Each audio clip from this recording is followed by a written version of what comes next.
क्या आपने कभी सोचा है कि एक छोटी सी गलती आपकी पूरी जिंदगी बदल सकती है? एक रेखा जिसे पार नहीं करना था, एक आवाज जो सच नहीं थी, और एक फैसला जिसने इतिहास को हमेशा के लिए बदल दिया।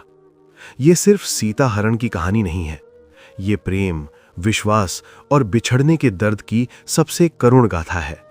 वन शांत था, चारों ओर प्रकृति की सुंदरता फैली हुई थी। पंचवटी में राम, सीता और लक्ष्मण अपने वनवास के दिन बिता रहे थे। उनका जीवन सरल था, लेकिन उसमें सच्चा सुख था। सीता, जो कभी अयोध्या की महारानी थी, अब इस साधारण जीवन में भी खुश रहना सीख चुकी थीं। राम के साथ बिताया हर पल उनके लिए सबसे अनमोल था। लेकिन हर शांति के पीछे एक तूफान छिपा होता है। लंका का राजा रावण सीता की सुंदरता और पवित्रता से प्रभावित हो चुका था। उसका अहंकार, उसकी इच्छाएं अब उसे एक खतरनाक रास्ते पर ले जा रही थीं। वो सीता को हर हाल में पाना चाहता था। उसने एक योजना बनाई और उस योजना में उसने मारीच को शामिल किया।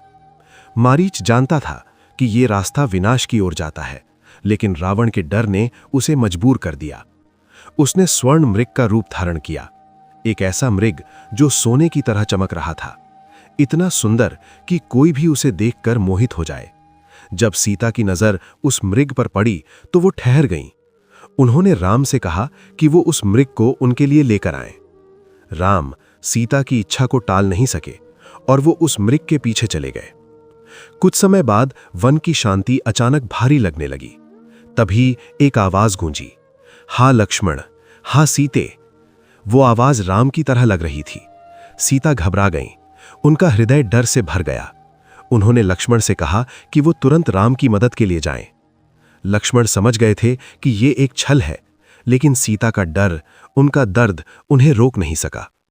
बार बार विनती करने पर लक्ष्मण जाने के लिए तैयार हो गए, लेकिन जाने से पहले उन्होंने एक रेखा खींची और कहा कि इस रेखा के बाहर मत आइएगा। ये रेखा सिर्फ एक लकीर नहीं थी, ये सुरक्षा थी, ये विश्वास था। लक्ष्मण के जाने के बाद कुछ ही देर में एक साधु वहां आया। वो भिक्षा मांग रहा था। सीता ने उसे भोजन देने की इच्छा जताई, लेकिन वो रेखा के अंदर आने को तैयार नहीं हुआ।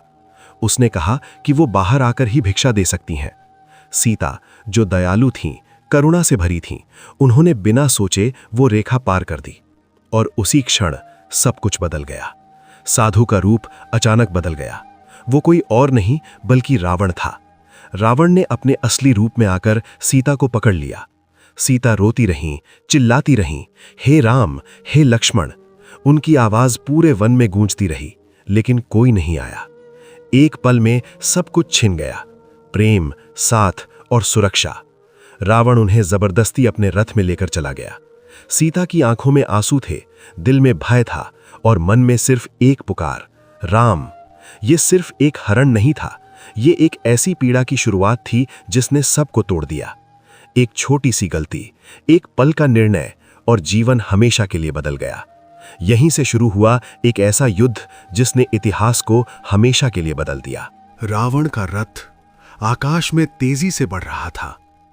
सीता रो रही थीं, पुकार रही थीं, हे राम, हे लक्ष्मण। उनकी आवाज हवा में गूंज रही थी, लेकिन कोई सुनने वाला नहीं था। तभी आकाश में उड़ता हुआ एक पक्षी उस पुकार को सुनता है। वो था जटायु, एक वृद्ध लेकिन साहसी पक्षी। जटायु ने जैसे ही सीता को रावण के साथ देखा, उसका हृदय क्रोध और दुख से भर गया। वो तुरंत रावण के सामने आ गया और बोला, रावण, ये अधर्म है। तुम एक नारी का इस प्रकार हरण नहीं कर सकते। रावण हंस पड़ा। उसने जटायु को चेतावनी दी कि वो रास्ते से हट जाए, लेकिन जटायु ने हार मानने से इनकार कर दिया।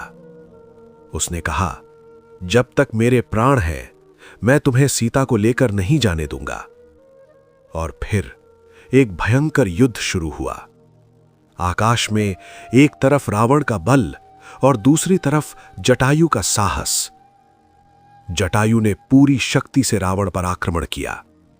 उसने रावण के रथ को रोकने की कोशिश की, घोड़ों को घायल कर दिया। कुछ समय के लिए रावण भी कमजोर पड़ गया। सीता की आंखों में एक उम्मीद जागी। लेकिन रावण बहुत शक्तिशाली था। उसने क्रोध में आकर अपनी तलवार निकाली और जटायु पर वार किया। एक भयंकर वार। जटायु के पंख कट गए।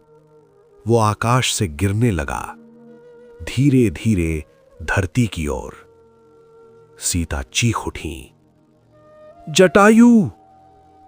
उनकी आंखों के सामने एक वीर गिर रहा था। जटायु जमीन पर गिर पड़ा, घायल, टूट चुका। लेकिन उसके चेहरे पर एक संतोष था कि उसने अपना धर्म निभाया। रावण सीता को लेकर आगे बढ़ गया और पीछे रह गया एक घायल योद्धा। और कुछ समय बाद राम और लक्ष्मण वापस लौटे।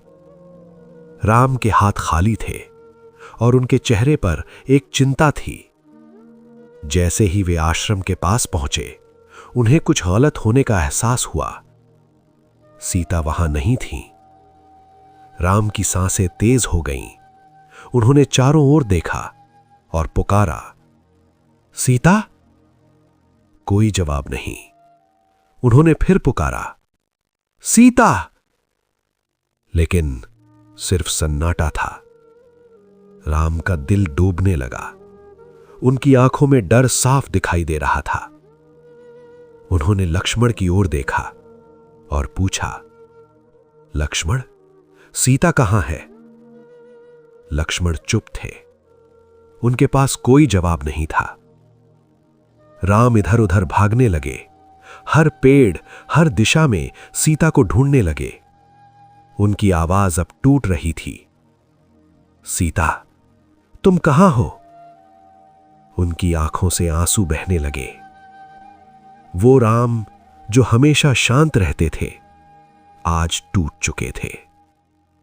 उन्होंने धरती से पूछा, पेड़ों से पूछा, हवा से पूछा, लेकिन कहीं से कोई उत्तर नहीं मिला। तभी उनकी नजर पड़ी एक घायल पक्षी पर। वो जटायु था। राम तुरंत उसके पास पहुंचे और उसे अपनी गोद में उठा लिया। जटायु मुश्किल से सांस ले रहा था। राम ने धीरे से पूछा, ये सब किसने किया? सीता कहां है? जटायु ने अपनी बची हुई शक्ति से कहा, रावण, वो सीता को ले गया। मैंने रोकने की कोशिश की, लेकिन मैं असफल रहा। राम की आंखों से आंसू बहने लगे। उन्होंने जटायु का सिर सहलाया और कहा, तुम असफल नहीं हुए, तुमने अपना धर्म निभाया। जटायु ने राम की ओर देखा और मुस्कुराते हुए अपने प्राण त्याग दिए। राम स्तब्ध रह गए। उनके हाथों में एक वीर का शरीर था और उनके दिल में अपार दुख। उन्होंने जटायु को अपने पिता समान सम्मान दिया और वहीं उसका अंतिम संस्कार किया। राम की आंखों में अब आंसू नहीं थे।